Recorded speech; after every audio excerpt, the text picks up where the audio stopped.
Өнөөдөр та бүхэндээ 2001 онд нээлттэй хийсэн Муми Returns гэх Америкийн уран зөгнөлт адал явдал төрлийн киног ярьж өгөхөөр бэлтгэлээ.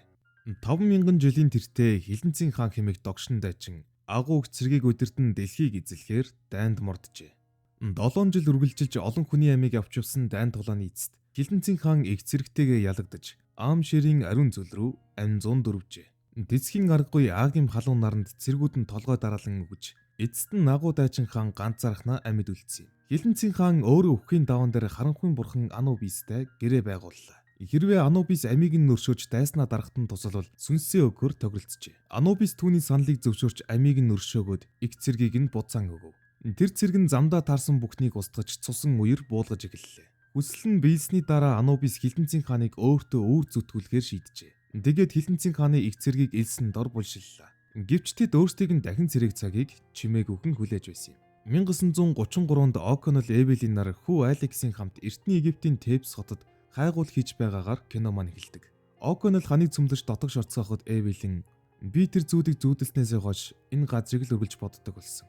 Чи тэрийг зүүдэлснээс хойш би унтгаа болсон. Энд ирж байсан юм шиг яа харахгүй ирсэн дээ. Энд хэн ч ирж байгаагүй. 3000 жилийн турш энд эднэр л байсан гэхэд Эвелийн хөшүүргийг дарж хаалгыг нээх бөгөөд тэгвэл би яагаад бүгдийг нь мэдээд байгаа юм гэж хариулна. Энэ хооронд Анубисийн бугуйчийг авахаар 3 дээрэмчин тэдэн дээр ирдэг. Алекс тэднийг ойртон ирэхэд цүнхээ аван дээш гарна. Дээрэмчдийн толгойлогч та хоёр нөгөөдгөө хайж байгаарай. Би Оконнелыг хай гэж хэлдэг. Оконнел Эвелин хоёр бамбар барин явж байтал Эвелийн зүүдэлж эхлэх бөгөөд Анубисийн бугуйчны байршил болон хаалгыг нээж цоожлох нууцыг хардаг. Оконнел чи наадахаараа агаарт нэрээ бичих гээ юу гэж асуухад Эвелин нэг юм харлаа. Яг миний зүүд шиг хэрнээ бодиттой байсан. Эрт цагт би энд байсан бол л та. Тийм үү? Тэр чинь үнэн юм бол энийг онгойлгож мэдхүү гэж асуухад Эвелин мэднэ гэж хариулаад хаалгыг онгойлгоно. Энэ хооронд Алекс дэрэмжт рүү чавхаар харахад Джек намайг буудчихлаа. Амаа тат спиви. Энэ бол хараалтай газар. Бурхтыг сэрэж болохгүй гэж хариулдаг. Алекс дүрсгүүтэн дахин харавж түүний шоолон инээгээд дахин харавхад Джек чулууг барьж аваад би учрыг нь олно гэж хэлээд Алекс руу шатаар өгсдөг. Эвелин Оконнел хоёр Хилэнцгийн хааны тэмдгийг харах бөгөөд Эвелин авдрыг нээхийг хүсгэд Оконнел түнд анхааруулж номыг нээхэд юу болсныг сануулна. Гэсэн ч тэд авдрыг нээх бөгөөд дотроос нь Анубисийн бугуйчийг олдог. Оконнелийн араас ирсэн дээрэмчин буу гаргаж ирэхэд чичиргээ үүсэх бөгөөд Эвелин авдран дээрх бичгийг уншихад энэ бугуйчийг хүндсэн хэн ч болов нийл мөрний усыг уух тавилантай гэж бичсэн байдаг. Удалгүй балгас руу нийл мөрний даралттай ус орж ирэх бөгөөд дээрэмчдийн нэг зугтан ирж бусаддаа эндээс гарцгаая гэж хэлэхэд Джек явхаасаа өмнө шатны хөлийг хугалдаг. Шатнуурч багныг түлхэхэд Алекс багнаас зүгдэн тогтох бөгөөд багнууд дараалан унахад Алекс сүүлийн багныг түшин зогсно. Эвелин Оконнел хоёр мухардаж нийл мөрний даралттай усанд цохиулах бөгөөд төмөр торыг салгах гэж оролдох хооронд сүүлийн баг нь унтснаар хан цөмөрж Алексийн урд аав ээж хоёр нь түргдэн ирнэ. Үхэгсдийн хот хамуун автраад Египтийн шашинтнууд ухагчдаар малтлах хийлгэх бөгөөд үхэгсдийн хар нам болон Амун-Рагийн алтан номыг олж Анубисийн бугуйчийг олуулахаар явсан дэрэмчдийг ирэх үеэр газар хөдөлж газар доороос нэг зүйл ориглон гарч ирдэг. Бүгд гайхан харцгаахад Скараб хорхонууд гарч ирэн малтагч нар руу дайрах бөгөөд Эвелин шиг 3000 жилийн өмнөх зүйлсийг хардаг Анак Суномны хойд дүр Миланес гэх эмэгтэй би дойрцсон байна гэж хэлээд инээмсэглэнэ. Скараб хорхонуудыг шатаах зур ухагч нар Имотефийн шарлыг олдог. Миланес болон Британий музейн эрхлэгч Балтус Хайпис нар Анубисийн бугуйчны араас явуулсан 3 нэрээс бугуйч хаана байгааг асуухад бугуйч одоо хуучны Лондон руу явж байгаа гэж хэлэх бөгөөд дүрээ хувирсан Ардет Бэй тэднийг Лондон явах гэж байгааг олж мэднэ. Энэ хооронд дөнгөж гэртээ орж ирсэн Эвелин Оконнелд миний бодлоор энэ бугуйч Аам ширийн баян бүрдэд хүрэх замыг зааж өгсөй байх гэхэд Оконнел тийшээ явахыг хүсэхгүй байгаагаа хэлнэ. Эвелин түнд элсэн цөл баян бүрдэд очихыг хүсэж байгаагаа хэлэх ба Оконнел түүнийг худлаа ярьж байгааг мэдээд үннийг хэлэхэд тэнд Анубисийн их цэрэг нойрсож байгаа. 5000 жилд нэг удаас ирдэг. Хэрвээ түүнийг устгахгүй бол хорвоо дэлхийг сөрүүлнэ. Чи яаж мэдээ? Үлгэр болгон адилхан байдаг. Аам ширт очсон гэж тэмдэглэгдсэн хамгийн сүүлчийн аялагчдыг 4-р Амзес илгээсэн юм. 3000 жилийн өмнө 1000 гаруй хүн алдсан. Нэг нь ч эргэж ирээгүй. Яаж мэдээ? Үлгэр болгон адилхан байдаг.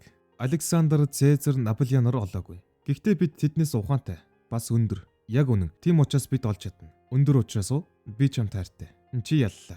Энэ хооронд Имотефийн шарлыг олсон музейн тахилчид Анубисийн бугуйчийг хулгайлахаар тэдний гэрийн гадаа ирэх бөгөөд Алексийг бугуйчтай авдрыг барьж байгааг харна. Алекс авдрыг ширээн дээр тавихад хачиргалтай чимээ гарч түүний сонирхлыг татна. Тэгэхээр чи тэр хачин зүүдийг 6-7 хоногийн өмнө зүүдэлсэн байхаа. Тийм ээ. Гэхдээ тэр зүүд ямар хамаатай гэж. Тэр өдөр Египтийн шинэ жилийн өдөртөө яг давхцаж байна. Хөөх тийм байна. Сони юм да. Тийм ээ. Гэхдээ хамгийн гол нь болгоомжтой байцгаая. Чамд муу зүйл тохиолдвол би өөрийгөө хизээч уучлахгүй. Алекс та хоёр бол миний амь амьдрал.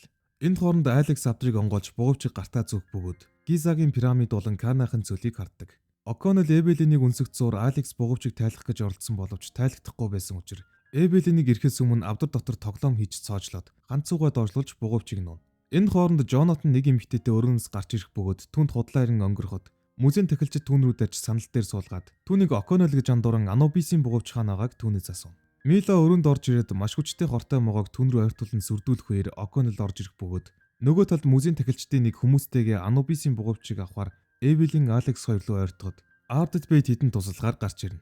Нөгөө өрөөнд Мила О'Коннелл руу хортой могоог шитгэд О'Коннелл могоог барьж аваад тэдний нэг рүү шидэж шидсэн хутгийг нь барьж аваад буцааж идснээр хоёр өрөөнд зэрэг тулаан эхэлдэг. Эбелийн Алекс Ардет Бэй 3 доод давхурт, О'Коннелл Жонатан 2 дээд давхурт Британий музейн тахилчтай тулалдана. Эбелиний араас тахилчдын нэг дайрахад Ардет Бэй түн рүү харж анхаарлаа Сатароосноос олж ялагдах бөгөөд тахилчид Анубисийн бугуйчны авдрыг Эбелинтэй хамт хулгайлдаг.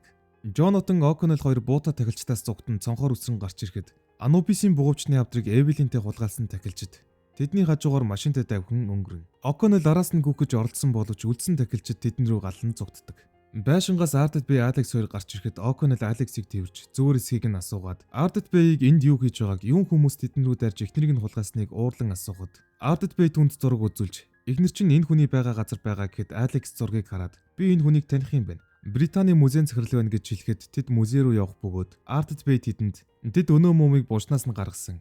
Тэдэнтэй хамт явж байгаа бүсгүй бүгднийг мэддэг. Амьд хүмүүсийн мэдэхгүйг мэддэг. Мумыг булсан газрыг яг мэдэж байсан. Бугуйчны араас явна гэж бодоод би тэднийг дагаж байсан юм. Одоо харин тэд авчихлаа гэхэд Алекс тэдэнд бугуйчийг харуулж Гизагийн пирамид болон Карнахын цөл харагдсан гэдгийг хэлдэг. Тэд музей руу явах замд Ардет Бэй О'Коннеллд "Хүүчин тэр бугуйчийг гартаа зүүсэн учраас Хилэнцгийн хаан зэртэл бидэнд 7 хоног л байна. Тэрийг устгахгүй бол Анубисийн их зэрэг сэрэх болно. Хилэнцгийн хааныг устгаж чадсан хүн нэг бол их зэргийг нь буцааж буушлна, эсвэл хүмүүсийг устгаж дэлхийг захирна. Тэрнийг устгаж чадах ганц хүн Эмотеп учраас тэд түүнийг ухаж гаргасан байна." Тэр үнэн. Тэд музейн гадаа ирэхэд О'Коннелл Алексд машинаа хамгаалах даалгавар өгөөд Жонатан дотог шорохоос айж байсан болохоор Алексийг харах даалгавар өгнө. О'Коннелл Ардет Бэй хоёр буугаа цэнэглэж тоноглох зуур Ардет Бэй О'Коннеллийн гаран дээрх тэмдгийг хараад "Чамдал" гэж хэлэхэд "Би алдагдсан юмаа хайхаар дорноос ирсэн харийн хүн. Тэгээд чи над өгөөрэй юу хэлэх гээв? Тэр хайж байгаа зүйл чинь арай би тэр үнэн чамд ариун тэмдэг байна. Энэ үү? Би Каирт үнчин тэнж явахдаа хийлгэсэн юм. Чи бол хүн төрлөختнийг хамгаалах ёстой бурхны дайчин юм байна. Мэж чай. Уучлаарай. Чи энд дүрч." Энэ хооронд музей дотор тахилчид Эбелиний гарыг хүлж дамнуургаар зөөн тахилын ширээн дээр буулгана. Музейн захирал хар номыг уншиж Эмотепийг сэрэг зан үлийг эхлүүлэх зур О'Коннелл Ардет Бэй хоёр музей рүү гитэн орох бөгөөд тэдний эргэн тойронд байсан муминууд амилдаг. Тэд тагтан дээрээс тахилчдыг ажиглах бөгөөд Эмотеп сэрж "Ямар жил вэ" гэж тахилчдаас асуув. "Эзэнтэй, энэ жил Хилэнцгийн ордны жил тохиож байна" гэж хариулахад Эмотеп хорон инээдэг. Хаалгаар Мила орж ирэхэд Эбелийн зүүдэндээ түүнийг Анаксономон байсан төрхийг нь харна. Мила Эмотеп рүү ойртон очоод "Би үхээд буцаж амилсан Анаксономон байна" гэж хэлэхэд "Энэ бол зөвхөн чиний бие цогцос. Гэхдээ удахгүй би чиний сүнсийг газар доорх ертөнцөөс авчрах болно. Тэгээд бидний хайр сэтгэл эргээд нэгдэнэ." Музейн захирал Эмотеп эзэн баярлан да гэж хэлээд Анубисийн бугуйчны авдрыг нэгэд дотроос нь тоглоом гарч ирэх бөгөөд "Хаач чав? Тэр бугуйч хаана байна" гэхэд Локна "Би мэдлээ" гэж хариулна. Мила "Чамд өгөх бэлэг байна" гэж хэлээд Эбелинийг харуулж үххийг нь хараад баярлан гэдгийг чинь мэдэж байсан юм. Эмотеп "Ингээд үхэх гэж хэлээд шатаа" гэж тушаадаг. Эбелинийг гал руу шидэх гэж байтал О'Коннелл үсрэн гарч ирж Эбелинийг мөрөн дээр өргөн зогтоход Ардет Бэй дээрээс тэднийг хамгаалж тахилчид руу галлана. Жонатан Алекс хоёр буундаас осмогцсон машинаа асаах гэж оролдох боловч түлхүүрээ хугалдаг. О'Коннелл Эбелинийг хүлээсийг тайлж хамтдаа байлдах бөгөөд Ардет Бэй дотор байсан дарийг дэлбэлнэ. Тэднийг зугтаж байгааг харсан Эмотеп "Ясаа цуглуулцгаа. Буцаад сэрэгцгээ. Тэгээд хорвоо дэлхийг дөрөгтөл нь айлгацгаа. Эзэн чинь энд байна. Амилцгаа" гэж хэлээд муминуудаа амьлуулж тэдний цөмийг нь устгах гэж тушаана. Тэдний гарч ирэхэд машин дээр хүн байдаггүй бөгөөд Жонатан Алекс хоёр давхар автобусаар тэднийг тосч муминуудаас зугтацгаадаг. Муминууд барилга дээгүүр дамжин автобус руу дайрахад О'Коннелл Ардет Бэй хоёр тэдэнтэй тулалдана. О'Коннелл муминуудын нэгэнд баригдах бөгөөд буун доод давхар руу унахад Эбелийн бууг авч Ардет Бэйтэй тулалдаж байсан мумиг алж түүний амийг аварна. О'Коннелл хоёр давхарт тулалдаж байсан мумины нүдийг ухаж Жонатан намхан түнэл рүү орох гэж байгааг хараад шалан дээр хөвтгөд муми ханд наалдаж автобус дээвэргүй болдог. Тэд гүүрэн дээр зогсоход О'Коннелл эхнэрээ аварсандаа баярлаж түүнийг үнсэх зур Алекс автобусны урд хаалган дээр иж жолоочийн суудлыг харж байтал Локно Алексийг хулгайч машиндаа суулгаад зугтана. О'Коннелл машины араас гүөхд тэдний нэг гүүрнүүдийг салгах тохиргоо гэж машинд сун зугтахад О'Коннелл гүүрнээс зүгдэн хүүгээ алдсандаа гашуудан нулим сунгана. Энэ хооронд Эмотеп "Би одоо ам жирт очино. Хилэнцгийн хааныг устгана. Тэгээд их зэргийг нь цэрэн. Бас дэлхийг захирна. Эзэнтэн минь айлдгах зүйл байна. Тэдэнд Осирисийн жад байгаа. Аам ширт хүрсэн даруйд миний хүч чадал сэргийх болно. Тэр цагт надад тэр жад огтхон чирэг болохгүй гэж хэлээд Милараа ойртоход Мила дурсамжаа санаж Эмотефиг үнсдэг. Оконол Эвелинийг тэрч хүүгээ алдсандаа сэтгэлээр унахад Ардит Бэй зүгээрээ хүүдээ битгий санаа зов. Анубисийн бугавчтай учраас муу юм хийхгүй. Алекс зүүч гисэн юм уу? Зүүсэн даруйда Гизагийн пирамид Карнахын зүйлийг харсан гэсэн. Карнахт очингууд бугавчхаа хүрхийг нь зааж өгөх болно. Тэднээс өрсөж хүрэх хэрэгтэй. Тэгэхгүй бол юу ч болж мэднэ. Тэгвэл бидэнд шидэт хэвсэрэг болох нь дээ. Тахилчид болон Эмотеф тэрхэд Кайр хотын галт тэргээр Карнахын зүйл хүрэх аяллаа эхлүүлэх бөгөөд Локно Эмотефийн тушаалаар Алексийг түүнтэй уулзуулахаар авч явах хооронд Анубисийн бугавчийг олж чадаагүй 3 дээрэмчин Анаксономоны амин чухал идэрхтнийг хадгалдаг авдрыг авчих даалгавраа биелүүлж тохиролцсноос их хувь нэхэхэд Мила дагаад явна ойдоо гэж хэлдэг. Локно Алексийг Эмотеф дээр авчирхад Эмотеф "Чи бол энэ ажилд сонгогдсон хүн. Чи намайг ам чирт аваачих ёстой. Чадахгүй бол яах вэ? Би төрчгөл яана. Чи их зөрөгтэй жаал байна. Аавыгаа сайн дуурайж. Гэхдээ би чиний мэдэхгүйг мэднэ. Энэ бугавч бол бэлэг. Бас хараал. Энэ хэлсэн цаг чиний эсрэг явж эхэлсэн гэж ойлгоорой. Тийм ээ тийм. Би энэ домгийг мэднэ. Намайг энэ бугавчийг зүүснээс 7 хоногийн дараа Хилэнцгийн хаанд сэргэх ёстой. Тэгвэл яг тэр өдрийн нар мандахаас өмнө пирамид дотор орохгүй бол энэ бугавч амиг чинь авч чадна гэдгийг дуулсан уу дуулаагүй юу? Дуулаагүй юм байна. Байзаарай. Одоо 5 хоног үлдсэн юм байна. Тэгвэл чи төөрөхгүй байсан дээр юм байна да. Тийм бэз. Миний авчамд үзүүлээд өгөндөө. Би эргэлзэж байна. Мила дэрэмжтийг өрөөнд оруулж цооцлох бөгөөд Эмотеф гарчин тэднийг айлгахад Мила хаалганы нүхээр авдраа онгойлго гэж хэлнэ. Тэд авдрыг онгоцсноор хараалт өртөх бөгөөд Эмотеф тэднийг хаттлан сорж бүрэн хувирдаг. Энэ хооронд Оконол тэрхэд Оконолын хуучны найз онгоцны нисгэж Изитэй уулзаж Осирисийн жадыг өгч түүний тусламжийг аван агаарын бөмбөлгөөр аяллаа эхлүүлдэг. Энэ хооронд Алекс би засмаар нэгж худлаа гэж нойлд орсны дараа суултуурыг хөдөлгөж доорх нүхийг хараад аваарын доромсыг татдаг. Галт тэрэг зогссны дараа Эмотеф Карнакийн зүлдэрснээ мэдэх бөгөөд Алекс зугтаж яваад дараагийн очих газрыг харах ба Эмотефтэй таардаг. Энэ хооронд Эвелийн толгой дотроо хэн болохоо сан, хинтэй байх ёстойгоо сан гэсэн хоолойг сонсох ба Эмотеф болон Мила хоёрлоо үзэгдэж шилжинэ. Бидний хаар бол үнэн ч хаар. Энэ хаараа үрдийн байлгахын төлөө зүрх сэтгэлээ нийлүүлж нэгэн цогц болцгоё. Үрдийн үрд гэж хэлээд Эмотеф өнгөрснийг харуулдаг. Одоогийн Эвелин болох Нефертири, Мила болох Анаксономон хоёрын тулааныг Фараон Сети болон Эмотеф нар үзэх бөгөөд Нефертири унаж багаа дэвшлүүлэхэд одоогийн биеийн зүүдэлж байгааг харуулдаг. Удалгүй Нефертири болч тулаанаа үргэлжлүүлэх боловч Анаксономон түүний зэвсгийг алдуулахад Нефертири гар дээрээ иргэн сүх авахад Анаксономон хутгнуудаа хөшөөрөө шидэж жад аваад үргэлжлүүлэн тулалддаг. Нефертири сүхээ алдаж Анаксономоны жаднаас барих боловч түүнийг өргөж унгаад жадыг хоолонд нь тулгаж бариад хурдан сурч байна шүү Нефертири. Чамаас болгоомжилж явъя гэхэд Нефертири би ч гэсэн чамаас болгоомжлоё гэж хариулдаг. Сайн байна, сайн байна. Анубисын шидэт бугавчийг хамгийн сайн хамгаалж чадах хүн бол миний үзэсгэлэнт охин Нефертири. Харин намайг бүгдээс илүү хамгаалах хүн бол миний ирээдүйн хатан Анаксономон. Сайн байна охин минь гэж хэлээд Нефертирийг тэрхэхэд Эмотеф Анаксономон хоёр хац тулгаж байхыг Нефертири хардаг. Эвелин үргэлжлүүлэн дурсамжаа харах бөгөөд Анаксономоныг Эмотефийн гэрт ирж түүнтэй үнсэлцэж байхыг олж хардаг. Удалгүй Фараон орж ирэх ба Эмотеф түүний элдийг авахд Нефертири Мечай дайчдад аавд минь туслаарай гэж хэлдэг.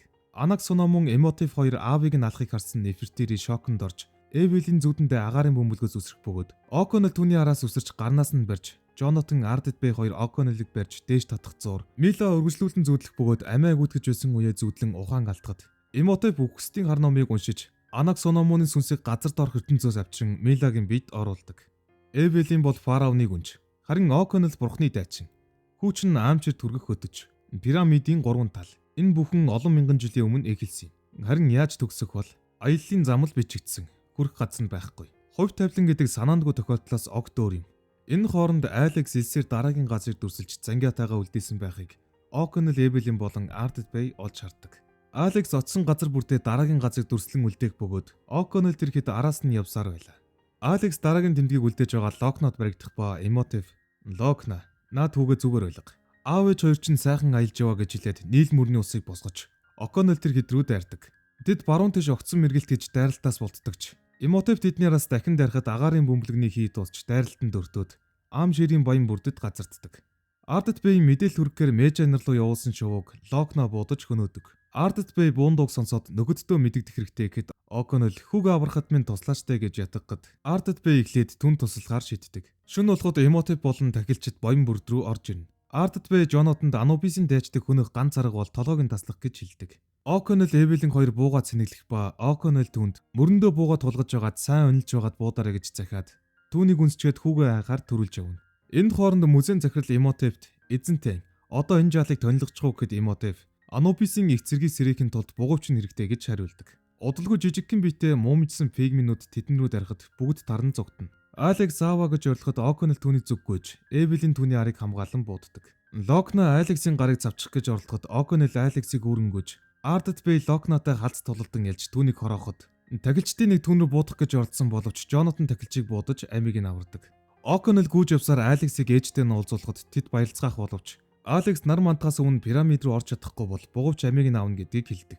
Тэдний араас муумжсан фигминүүд сүргээрээ дарих бөгөөд Жонатан тэднээс алж тахилчдын нэгтэй тааран хамт зогтож байгаад бид аврагдлаа. Тэд ариун чулуунаас нааш нэвтэрч чадахгүй гэж хэлсэн ч фигминүүдийн нэг түн рүү үсэн дарахад Жонатан суун болтох бөгөөд хамт зогтсон тахилч нь жадаар сүлбэхэд уучлаарай миний буруу гэж хэлээд зогтдог. Тэд гүүрээр гарсны дараа тесрэг бөмбөгийг шидэж гүүрийг нураагаад наран мандаж эхэлж байгааг харна. Оконел Алексийг тэрвэн пирамид руу яарангүйж нар тусаас өмнө орж амждаг. Юу гэж аав байх хэцүү юм а гэхэд Алекс тийм ээ гэхдээ та бол сайн аав гэж хариулдаг. Удалгүй Анубисын бугуйч тайлагдаад Алекс бугуйчийг шидэж өргөнө. Эвелин тэднийг амжиж орсонд баярлах боловч Анаксономон түүнийг хутгалдаг. Оконел яран очиход Эвелин унах бөгөөд Имотефийн араас явж байсан Анаксономон үхсдийн номыг барин Алекс руу далалчгаад яваад өгнө. Оконел сандарч би яах вэ гэж асуухад Эвелин хүүгээ хайрлаж яваарай. Би ч юм таартай гэж илчгээд амьсгал хураадаг. Оконел буцаад ирээчтэй хайрт минь сэргээчтэй гэж хэлэн гашуудна. Музейн захирал Анубисын бугуйчийг аван доош буна. Харин Имотев Анаксономон хоёр хилэнцгийн хааны тулааны талбар дээр ирэх ба хоёр талын хөшөө Имотев руу удаа шиг зүйл гаргахад түүний биенээс гэрэлтсэн зүйл гарan алга болдог. Имотев Анубис бурхан миний хүчийг авчгаж тэгэхээр тэр надтай тулдахыг хүсэж байна. Үхлийн тулаан хийх нь. Оконел Алексийг үлдээгээд дотогш орох зур музейн захирал хилэнцгийн хөшөөн дээр ирж бугуйч зүүсэн гараа дотогш оруулахад хилэнцгийн сүүдэр пирамидын оройд ирэх алмаз руу орж Мэжэй дайчдын өмнө хар тол бүсдэг. Энэ хооронд Жонатан Алекст чи ингэж бодохыг хичээ. Ээж нь сайхан газар очино. Гой номонд гардаг шиг сайхан газар. Ном мэдлээ. Алив Жонатан хаа хурдан явъя гэж хэлээд Эвелинийг Жонатан тэрврүүлээд дотогж орцгоно. Оконел музейн захирлын байгаа өрөө рүү орж ирэхэд Имотев эзэн удахгүй хилэнцгийн хааныг устгаад их зэргийг нь удирдна гэхэд Оконел би төрүүлээ тонилгоно гэж хариулдаг. Музейн захирал гараа суглан гаргаж ирэхэд хүчил төлөгдсөн байх нь тэр. Имотев хилэнцгийн хаантай ганцаараа тулалдана гэд Анаксономон болохгүй тэр чамайг алдчихна. Энэ бидний тавилан гэж хэлээд хар номыг түнд өгөхөд Анаксономон би чамайг алдмааргүй байна гэж хэлээд түүнийг үнсдэг. Хар толбон дотроос хилэнцгийн хааны их зэргүүд гарч ирэх бөгөөд Жонатан Анаксономон дээр ирж түүнтэй тулалдан цаг очих зур Алекс үхсдийн хар номыг авдаг. Оконел хэц цогж байсан Имотев руу дайрахаар оролцсон боловч хүчтэй чичиргээ үүсдэг. Оконелийн эсрэг Имотев, Мэжэй дайчдын эсрэг хилэнцгийн хааны зэргүүд, Анаксономоны эсрэг Жонатан тулалддаг. Анаксономон Жонатантай тулдаж явах хооронд Алекс үхсдийн хар номыг ашиглан ээжигээ амьдлах гэж оролдсон боловч сүүлчийн үсгийг мэдэхгүй байсан учраас Жонатан дүрсэлж хэлэн асуухад Жонатан түүнд хэлж өгснөөр Эвелиний сүнс үхлээс эргэн ирнэ. Оконел Имотев хоёрын тулаан ширүүхөө өрнөх боловч маш хүчтэй чичиргээ үүсэх бөгөөд Мэжэй дайчид хилэнцгийн хааны зэргүүдийг устгачлаа гэж бодно. Харин Жонатан Анаксономоны дайралтанд өртөж шахагдахад Анаксономон түүнийг дуусгах гэж оролдох бөгөөд яг энэ үед Эвелин ирж түүнийг авраад Алекстай хоёр Оконел тусал би энийг дөнгөнөө гэж хэлээд үлддэг. Оконел Имотев хоёрын халз тулаанд хилэнцгийн хаан орж ирэхэд Имотев зэвсгээ хаян бууж өгөөд би таны үнэнч бол эзэнтэй гэж хэлэхэд хилэнцгийн хаан харна гэж хариулах бөгөөд Имотев түнд тэр таны дайсан гэж хэлээд Оконел руу заадаг. Анаксономоны эсрэг Эвелин тулалдах бөгөөд Анаксономон нүүрэндээ гэмтэл авч зогтоход Эвелин түүнийг хөөх ба зогтож явсан музейн захирал хилэнцгийн хаанд баригдана. Музейн захирал Имотефээс эзэн минь туслаач гэж тусламж гуйсан боловч Имотеф яагаад гэж хэлээд түүнийг орхиход хилэнцгийн хаан түүнийг барин таацсан дээр очоод хитэн хэсэг болгон тасдан хайдаг. Мэжэйчүүд хилэнцгийн хааны зэргүүдийг ялцглаа гэж бодон баярлах боловч Ардд Бэй ямар нэг зүйл ойртож байгаа чимээ сонсож гүйн очиход өмнөхөөсөө хэд дахин олон зэрэг тэдэн рүү дайрч байгааг хардаг. Энэ хооронд Оконел хилэнцгийн хаанаас зогтож байгаад хилэнцгийн хааны хөнөг аргыг хөшөөн дээрээс харах бөгөөд түүнтэй яг адилхан тэмдэгтэй байхыг хараад Ардд Бэйийн хийснийг сандаг. Оконел Жонатанд наадах чинь жад юм байна. Наадгаа сунгаад жад одго гэж хэлээд хилэнцгийн хаанаас зогтно. Оконел хилэнцгийн хаан цохиулан унах үед Анаксономоныг хөөж өвсөн Эвелин түүн дээр ирэх ба Жонатан Алекс хоёр жадыг сунгаж хилэнцгийн хаан руу шиддэгч. Имотев түүний их зэргийг гартаа оруулахын тулд өөрөө алхаар жадыг барьж аваад Анубисын их зэрэг минийх гэж хэлээд жадыг хилэнцгийн хаан руу шидгээд Оконел жадыг барьж авдаг. Энэ хооронд хилэнцгийн хааны их зэргүүд Мэжэй дайчид руу хурдтай давчих ба Мэжэй дайчид айн сандарч байлаа. Хилэнцгийн хаан Оконел руу дарихад Осирисын жадаар түүнийг жадлана. Хилэнцгийн хаан өгөж хар утаа болоход түүний их зэрэг ч гэсэн хар утаа болж Мэйчайчууд баярлана. Хар утаанд хилэнцгийн хааны нүр гарч ирэн орилох ба утаа пирамидэд шингэж пирамид нурж эхэлдэг. Газар доорх ертөнц рүү хөдөлдөг ангалаас Эмотип болон Оконел зүгдэх ба үхэгсдийн сүс тэднийг доош татна. Эвелийн дээш харж Оконел туслах арга хайгаад Оконел Эвелийн битгий эндээс зугт гэж чангаар хэлдэг. Гэсэн ч Эвелин Оконел руу гүйж амиа тэнчин тавьж түүнийг татгад Эмотип Анаг Сономоныг дуудаж тусламж гоох боловч Анаг Сономон түүнийг орхин зугтдаг. Зүрхэн шархалж нүдэнд нь нулимс сарсан Эмотип Эвелин Оконел хоёроо атаархан хараад гараа тавьж үхэгсдийн хүн дээр ундаг. Харин зогтож явсан Анаг Сономон пирамид нурахад Скара борхон сөрөг рүү унж өгдөг. Оконел тэр хэд дээш гарч ирэхэд баян бүрд пирамид руу сорогдож байгааг харна. Тэд пирамидын орой дээр гарч ирээд ингээд өнгөрлөө гэж бодтол найз Ийзийн агаарын бөмбөлөгтэйгөө ирдэг. Тэд агаарын бөмбөлөгт сууж Жонатан дээш татхад Жонатан доош л гэж хэлэх бөгөөд Оконел түүнээс наадах чинь чиний амнаас үнэтэй юм уу гэж асуухад Жонатан тийм ээ миний амнаас үнэтэй гэж хариулаад пирамидын орой дээрх алмазыг авч амьд гарч ирж чадцгаадаг. Ардд Бэй Аллах Тэнгэр та нарыг мөнхөд ивэ гэж хэлэн тэднийг үднэ. Чамайг өгчихлээ л гэж бодсон. Би нэг хэсэгтээ үгсэн. Тэнгэрт ямар байдгийг мэдмээр байна уу гэхэд Оконел дараа болъё гэж хэлээд Эвелинийг үнсэх бөгөөд тэд нар жаргах зүг нисэж байгаагаар кино манд дуусдаг. Кино таалагдсан бол лайк, subscribe хонхоо дараарай. Дараагийн киногоор уулзтлаа. Түр баяртай.